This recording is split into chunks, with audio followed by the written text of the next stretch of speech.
네, 첫 시간에 그 2페이지에 있는 그 지도를 다시 한번 잘 확인하시고 3페이지로 넘어갈 겁니다.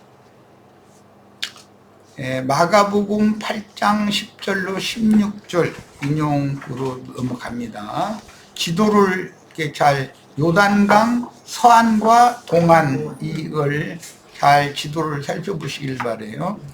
예수님이 이제 서안에서는 전도가 막히기 때문에 요단강 갈릴리 바다의 건너편 팔레스타인 땅의 동편 지역으로 전도 여행을 가신다. 내용이 이제 이거예요. 마가복음 8장 10절로 16절입니다. 곧 제자들과 함께 배에 오르사 달마누다라고 그랬는데, 달마누다 그 지도상에 보면은 막달라라고 되어 있죠. 갈릴리 바다의 서편에 갈릴리 지역의 달마누다, 거기가 막달라 여인 이야기 잘 아시죠? 일곱 귀신 쫓아내 주신 그쪽에서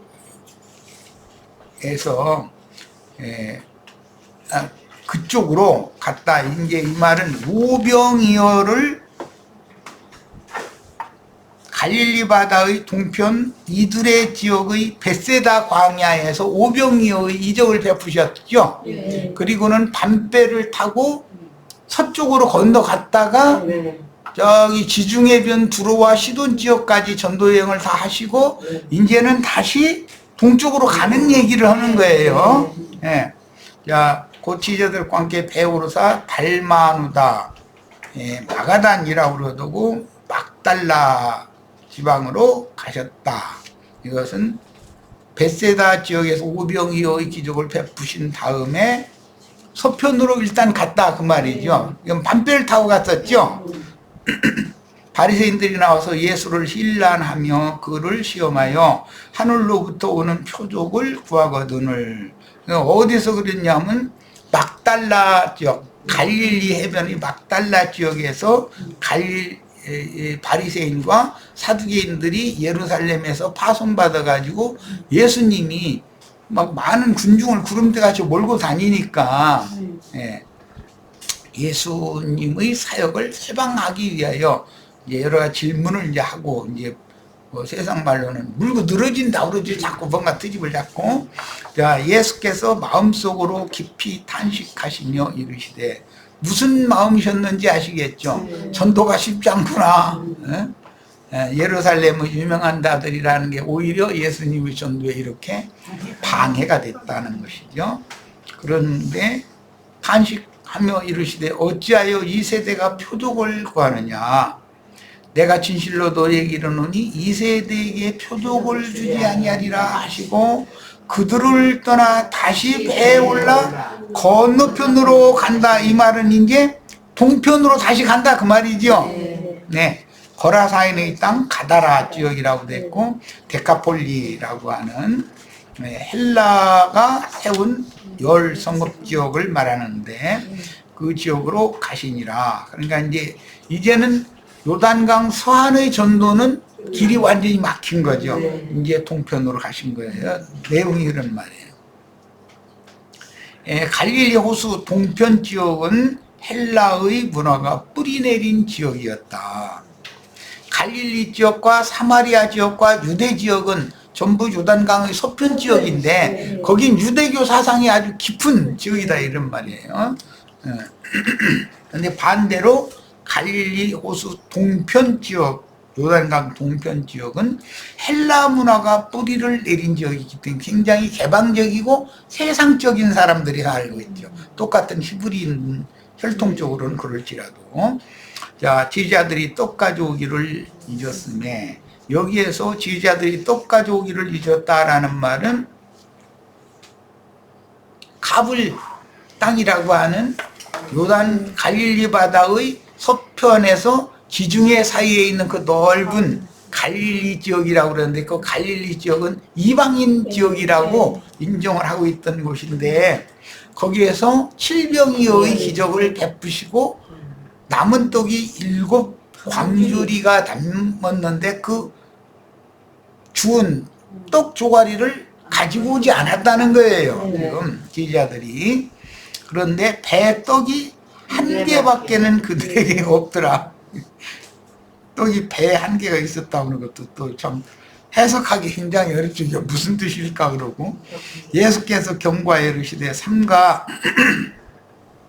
바리새인들의 누룩과 헤롯의 누룩을 주의하라 하시니 제자들이 서로 수군거리기를 이는 우리에게 떡이 없음이로다 하거늘. 제자들은 주님의 말씀에 대한 아직 이해가 없고 주님의 사역에 대해서 아직 이해가 없는 거죠. 천국의 비밀을 이 땅에 실현하러 오신 예수님이 전도를 통해서 천국을 실현하는 건데 거기에 대한 이해가 없는 거예요.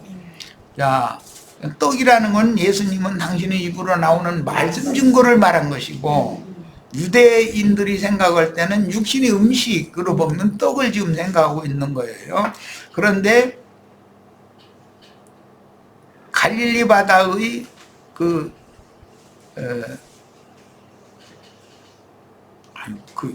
일곱 귀신 들렸던 여자 막달라 지역에서 급하게 배를 타고 고라사인의 땅으로 다시 건너갈 때 제자들이 남은 떡 조가리 7 광주리를 안 가지고 왔다는 거예요. 그런데 그 배에는 떡이 한 개가 있었다는 거예요 또. 그러니까 이게 해석이 쉽지가 않죠. 우리는 이런 구조를 여러 번 읽어주면 도대체 이게 무슨 소린가 이거 한번 궁금하게 생각도 안 해봤을 거 아니에요. 대부분.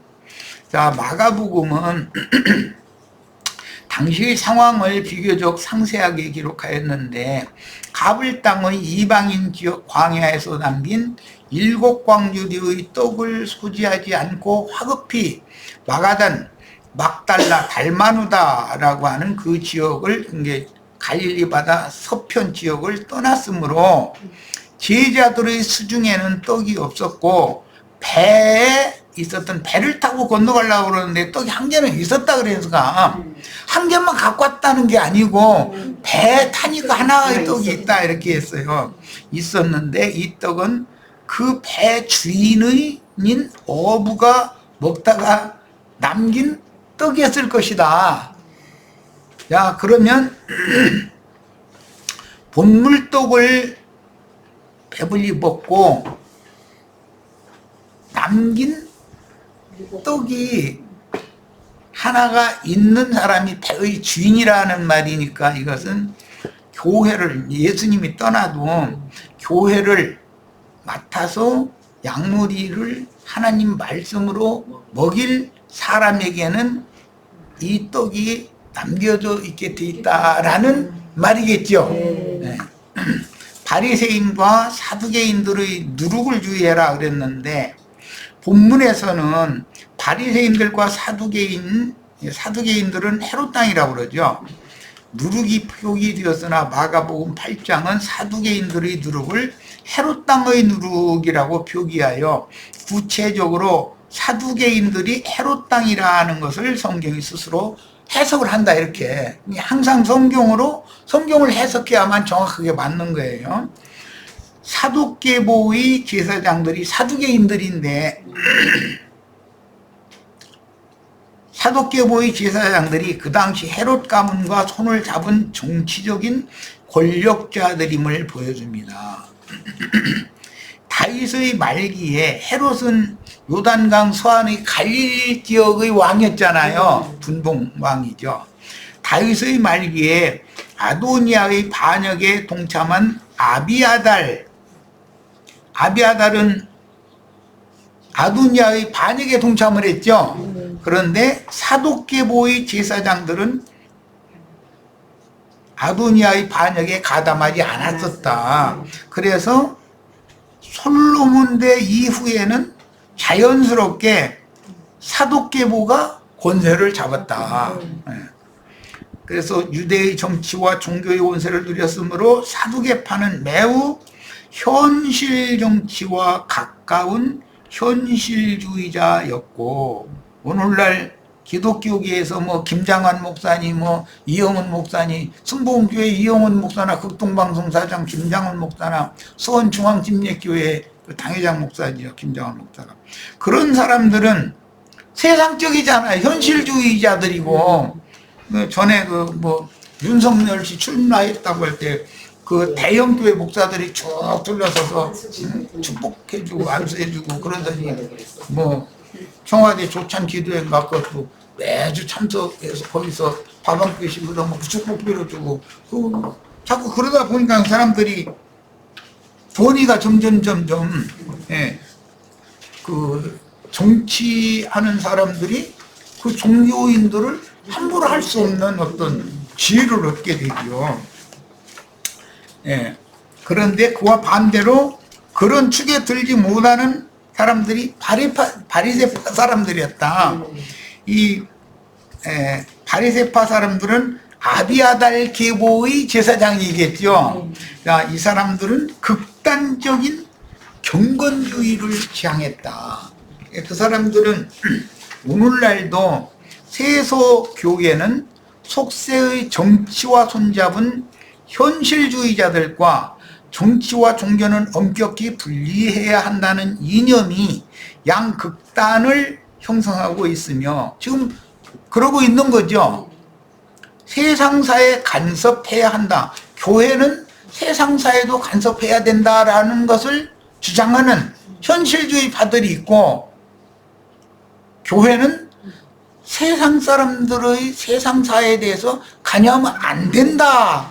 교회는 신학 연구를 해야 되고 신학만 따라가야 된다라는 파가 있죠. 세상에도. 그러니까 양극단, 이제 이념의 문제인데 세상사에 간섭해야 한다는 이념에 의한 세속화를 지향하는 자들과 오로지 근본주의 조직신학에 몰두하는 극단적인 경건주의가 대립하고 있습니다. 그러나 우리는 어떤 이념에 말려들면 안 되고 성경에 말씀하신 하나님의 뜻을 추구해서 그 하나님의 말씀에 순종하는 삶을 살아야 된다는 걸 가르쳐야 되니까 이제 이 사람들이 볼 때는 우리 같은 사람들은 이 파가 봐도 저 파가 봐도 이단인 거죠. 자기네들하고는 합류가 안 되니까. 음식물을 발효시켜서 술로 변케하는 등에 사용하는 효모제인 누룩은 음식물에 조금만 섞여도 첫 시간에 이것 때문에 여러 가지 세상사 비유를 하다가 한 시간 그냥 보냈는데 음식물의 본래 상태에서 다른 상태로 변하게 하는데 이런 현상을 예로 들어서 누가 누구에게 자신의 견해나 주장으로 타인을 설득할 때 어떤 강력한 요소가 상대방이 끌릴 만한 것, 아까 떴다방 얘기를 했는데 뭔가 그 바람잡이 하는 거잖아요. 사람들을 이렇게 현혹시키는 그런 정신적인 전용을 시키는 말 속에 감추어진 어떤 강력한 의도를 누룩이라고 묘사를 한다. 성경에서 지금 이건 전부 말장난이다. 이게 떴다방 하는 사람들이 다 말장난하는 거잖아요. 그래가지고 많은 사람들 패가망신하게 하고 다 그러는 거지. 사람은 인간이란 그렇다는 거예요. 상대방의 말을 들을 때 청결한 신앙 양심, 즉 거듭난 영에 의한 냉철한 이성보다는 자연인들의 혼적인 감정, 이건 이제 앞에서는 사사로이 성경을 푼다 이러는데 혼적인 감정을 매우 중요하게 여긴다. 인간이란 다 그렇다는 거예요. 감성을 굉장히 중요하게 여기죠. 냉철한 이성보다는. 이성만 강조하면은 차가운 사람으로 느껴지고 감성만 강조하면은 눈물이 흐르는 사람은 굉장히 좋은 사람으로 푸근하게 느껴지고 이런 경향이 있다는 거예요. 사람이라는 거는. 그래서 말에 누룩을 약간씩 섞어서 세상에서 설교 잘한다고 하는 그 부흥 강사라는 사람들이 이런 거에 아주 능수능란하죠. 아주. 비빔밥을 잘 만들지. 하나님 말씀 대출 읽어놓고 약간씩 섞어서 상대에게 귀를 긁어주는 표현을 하는 재주를 부리면 그의 부드러운 말은 상대방을 현혹하고 그가 뭔가 그릇되고 잘못된 진리에서 벗어난 것을 조금씩 섞어서 설교를 하고 증거를 해도 그 전체적인 말 속에 감춰진 의도를 모두 좋게 해석해버리는 경향이 있다. 인간이라는 거는 냉철하게 판단하는 것을 뭐 그렇게 꼬치꼬치 그러네 이럴 수가 있다는 거예요. 인간이라는 건. 그 뭐 내가 이제 가끔 전에 나랑 동해 가던 어떤 형제인데도 성경에 목사라는 표현이 없으면 사용하면 안 되고 그냥 목자라고 돼 있으면 목자라고 하면 되지 왜 구태역을 말을 바꿔서 목사라고 그때 해야 되냐 그랬더니 빗대를 올려가면서 그는 뭐 사나 자나 저마나 차이구만 그걸 가지고 그러냐고. 아니 저마나 차이라도 바꾸면 안 되지 않냐. 성경의 의도가 전혀 다른 의도로 이게 전달이 되니 그럼 되냐 그랬더니 그 단어 하나 가지고 자꾸 그랬으면은 전도가 되겠냐고.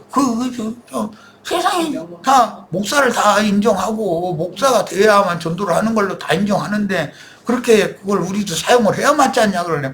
아 형제나 목사 소리 들어 난 안 해요. 이제 그래가지고 이제 거의 다투다시피 했거든. 이마만큼 뭔가에 자기의 그 관념이 한번 뭔가에게 세뇌당하면 진리가 이렇더라도 성경에 그럴지라도 이렇게 해가면서 따지거든.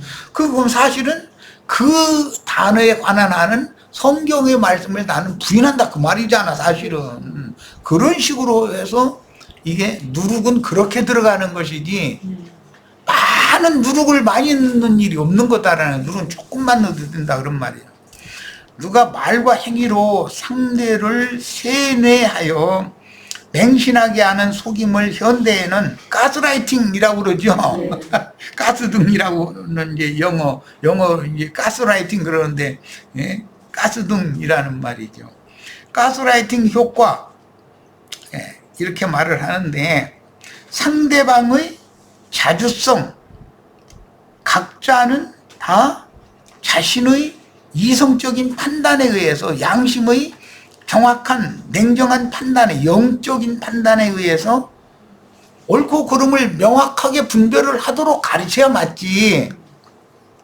상대방의 그 자주성을 교묘히 무너뜨리고 분별력을 잃게 만드는 것이죠. 이것이 좋지 않냐 이렇게 하면 또 어떠냐 자꾸 이렇게 되면은 하나님 말씀을 교묘하게 변개시키는 결과가 오는 거죠. 그래서 자주성을 교묘히 무너뜨리고 맹종하게 하는 언행을 의미하는 신조어가 요즘에 가스라이팅이라는 말을 많이 하는데 성경에는 성령께서 인을 쳐주신다 이렇게 표현을 했죠. 뭐 세속말로는 세뇌시킨다, 세뇌당한다 이런 말이죠. 이는 학대적인 관계 주로 어떤 그 교계에 뭐 무슨 이만희, 장길자, 뭐 박명호, 뭐 등등 유명한 사람들은 좋지 못한 여자 관계 이런 것이 굉장히 너무 난잡한 경우가 많죠. 그런 경우에서 자주 사용이 되는데 이상하게 여자들은 이런 이성적인 판단보다는 그 사람이 설교로 교묘하게 파고 들어가지고 그 사람의 영혼을 꽉 사로잡아 버리면 꼼짝달싹 못하고 그 종교 지도자 허라는 대로 해버린다는 거예요. 뭐 대표적인 게 저 광화문에서 요즘 떠들어대는 전광훈이 그 친구 혼다 소리가 뭐 여집사님들 보고 뭐 내리라고 하면 뭐 내리면 자기 양이고 뭐 그게 뭐야. 자기가 그렇게 가스라이팅을 시켜가지고 사람들을 사로잡아버렸다라는 자신이 있어서 하는 말일 거 아니야. 이렇게 된다. 이게 사람이라는 거 이것이 약점이라는 거예요. 이게 인간의 약점은 이성과 감성이 50대 50으로 이것을 균형을 잡아야 되는데 감성이 너무 지나치면 냉철하게 판단하는 것을 뭐 이렇게 꼬치꼬치 따지느냐 이러고 생각해버리고 거짓을 섞어도 그 사람 말 전체가 다 진실인 것처럼 맹종자가 된다 이거예요. 맹신자가 된다 이거예요. 야, 이렇게 심각한 심리적인 영향을 미쳐서 혼란스럽고 불안하며 자신의 판단을 신뢰할 수 없게 만들어서 어떤 용어로 인을 새기는 설교자나 요즘에 무슨 역사 강사했다는 네. 뭐 누구? 전환길이. 예. 그 사람이 아주 많은 사람들을 울리고 웃기고 자기 손아귀에 쥐고 막 흔들어대잖아요. 이게 다 뭐냐? 가스라이팅 효과다 이거예요. 그게. 그런데 설교자들 한 말을 또 거짓을 살짝 섞은 말을 매주 매달 매년 세뇌시켜 놓아버리면은 그 목사의 말을 무조건 하고 다 좋게 받아들여 버린다. 판단하려고 그러는데 분별을 잃어버린다는 거예요. 혹시 우리 형제 자매님들도 나한테 뭘 가르침을 받는데 그냥 이것은 성경의 의도와는 하나님 말씀이 뜻과는 안 맞지 않습니까? 하고 따지야 맞지. 아이고 몇십 년 동안 우리를 이렇게 우리 영혼을 위해서 애써 주셨는데 뭐 이렇게 나오면 그건 감정적인 얘기지. 성경에는 이렇게 돼 있는데 왜 그렇게 가르칩니까? 이건 틀리지 않습니까? 이래야 맞는 거 아니야 이거요. 네. 그 강단에서는 부흥 강사들 특히 그 목사들이 이 가스라이팅 이것에 아주 등수능나는 사람들이 하는 소리가 뭐냐면 목사님 하는 말씀에 대해서 분석하거나 판단하거나 하지 말라고 말이에요. 그러면 하나님한테 저주받는다. 막 이래버려. 그러니까는 지 말을 무조건 오고 따라와라 이 말이잖아. 그건 무슨 독재자도 세상 나라의 독재자도 그렇게 하면은 안 되는 거거든. 그런데 이건 기독교계는 이런 것이 보편화되어 있다 이거예요. 그때 당시 예수님 오셨을 때 예루살렘의 교권주의자들이 이런 관념이 투철했었다라는 거예요. 그래서 유대교인들에게 모세의 율법이다 해가지고 장로들의 유전을 살짝 섞어가지고 하나님 말씀을 변개시켜서 당연히 유대교 지도자들이 가르치는 그 말을 무조건 맹신하고 따라가야 되는 걸로 이렇게 세뇌시켜 놓은 상태에서 예수님이 오셔서 너희가 신앙생활을 잘못하고 있다. 누구가 어떤 영적인 말씀을 가르칠 때 그때는 항상 그 말씀을 하신 하나님의 심정을 살펴야 된다. 하나님이 무슨 의도로 무슨 뜻으로 그렇게 말씀하셨는지 살펴야 된다. 이렇게 하니까 자신들이 본의가 떨어져 버리는 거 아니에요 이제. 이런 문제는 예수님 당시에나 오늘날도 똑같이 이게 매 세대에 이어진다. 마귀는 에덴 동산에서부터 하나님의 말씀을 버리고 뱀의 그 교묘히 거짓말 섞은 그 말을 맹신하고 따라가게 만드는 그를 창세기에서부터 에덴 동산에서부터 계속 해온 과정 아니에요 지금까지. 우리는 말씀을 왜 추구해야 되냐. 밝은 사람이라는 것은 감정적인 사람을 말하는 것이 아니에요. 말씀을 냉철하게 분별하고 본인이 신앙 양심으로 분별을 정확하게 할 수 있는 사람이 밝은 사람이고 그 사람이 똑똑한 사람이요. 감정적으로 막 어디 치우치고 이렇게 하면 안 돼요. 자, 이사야 6장 5절로 7절 인용구로 봅니다. 그때 내가 말하되 화로 나여 망하게 되었도다. 여기 나는 이사야예요. 나는 입술이 부정한 사람이요 나는 입술이 부정한 백성 중에 거주하면서 만군의 여호와이신 왕을 배웠음이로다 하더라. 여기 입술이 부정하다 이 말은 거짓을 말한다 그런 뜻이에요. 원문을 그 히브리어의 그 뜻은 이사야도 진실만을 말하는 것이 자신이 진실만을 말하는 진실한 종이 아니다라고 자신을 시인하는 거예요. 그리고 입술이 부정한 한 백성이라는 게 모든 백성들은 그 입에 거짓말이 있다. 네. 그 시편 기자가 하나님만이 정직하고 진실하고 모든 인간은 다 거짓되다. 그런 거예요. 그러니까 우리 은상 형제는 거짓되지 않다고 자신 있게 말하겠지. 그런데 그렇게 하면 얼마나 좋겠어. 나는 진실한 사람이다. 내가 진실로 너에게 말하는, 예수님 자꾸 이 말은 너는 다 거짓말, 거짓된 자들이다 이 말이거든. 왜 그래요? 감성이 너무 그쪽으로 치우친다 그 말이야. 감성 쪽으로. 어떤 문제를 대화를 나눌 때는 감성을 그렇다고 버리라는 게 아니라 감정과 이성이 50대 50으로 딱 균형을 잡아서 뭐든지 냉철하게 봐야 된다 이거예요. 그래야 너한테 안 속지, 또 속이는 자가 되지도 않고.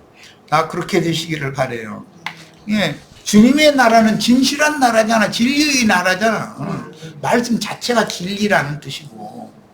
자, 6절, 그때 스랍 중의 하나가 부젓가락으로 제단에서 집은 바 핀 수출 손에 가지고 내게로 날아와서 그것을 내 입술에 대며 이르되, 보라, 이것이 네 입에 닿았으니 네 악이 제하여졌고 네 죄가 사하여졌느니라. 네 악이 제하여졌다는 건 말씀을 전하는 사명을 맡은 선지자가 지금까지는 악했다라는 말이잖아요.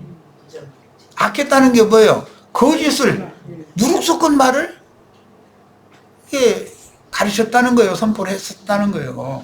그런데 지금까지 네가 이것을 깨달았다면, 제단의 핀 숯이라는 것이 그게 제육들 다 태우는 그런 이제 불이 벌벌게 붙은 그 숯인데, 그걸 갖다가 화조로 갖다가 집어다가 미사야 선지자가 입술을 지졌다 이제 이렇게 돼 있어. 그러니까 다시는 누룩 섞은 말을 증거하지 못하게 만들어놨다. 진실만을 전하게 했다. 이제 그 말이죠.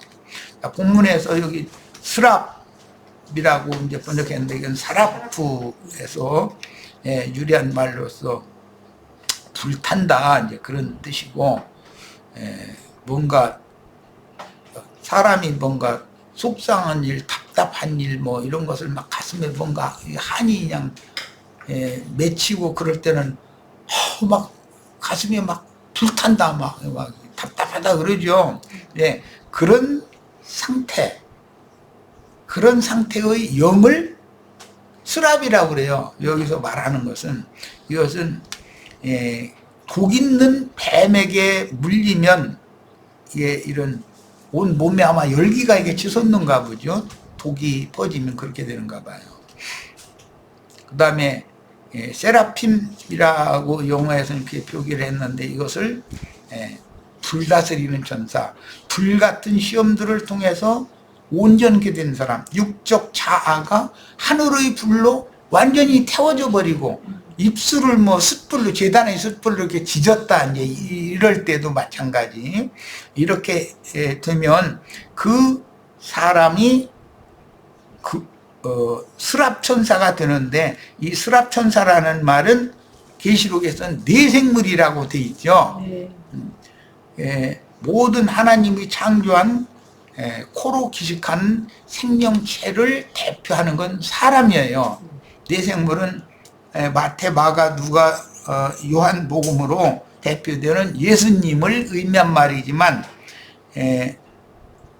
짐승세계의 왕인 사자, 그 다음에 집짐승 중에 왕인 소, 모든 만물의 영장인 사람, 그 다음에 공중 하늘을 나는 날짐승 세계의 왕 도술이, 이렇게 이제 대표를 해서 이 네 생물의 대표가 온전케 된 의인의 영들이 사람이다. 사람의 영이다.